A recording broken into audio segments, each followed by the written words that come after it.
మోక్షం పరమ పురుషార్థం. అది మీలో ప్రతివారీ హక్కు. దుఃఖాల నుంచి విముక్తులు కావడం మీ అందరి హక్కు. బంధాల నుంచి విముక్తులు కావడం మీ అందరి హక్కు. మోహం నుంచి విముక్తులు కావడం మీ ప్రతి ఒక్కరి హక్కు. ధర్మం, అర్థం, కామ పురుషార్థాల అనంతరం మోక్ష సాధన అనేది మీ హక్కు. ఏ జీవితానికైనా పరమ పురుషార్థం మోక్షం ఒక్కటే. అందుకే నేననేదేమిటంటే, మీరు బయటికి ఎలా కనిపిస్తున్నారో అది మీరు కానే కాదు. తమ నిజస్వరూపాన్ని గుర్తించగలగడమే మోక్షం. అసలు నువ్వెవరివి?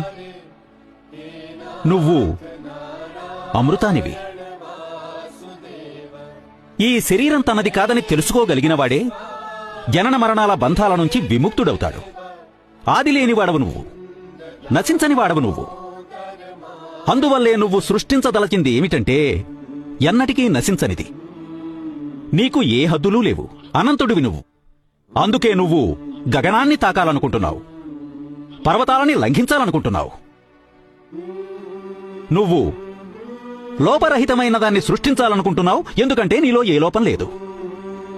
నువ్వు కేవలం ఒక శరీరానివే అనుకుంటే నువ్వు హద్దులకి బద్ధుడివి. నువ్వు నీ వాస్తవిక రూపాన్ని గుర్తించగలిగినప్పుడే నువ్వు నిరాకారుడివి, నిర్వికారుడివి, ఆదిలేనివాడివి, అనంతుడివి కాగలుగుతావు.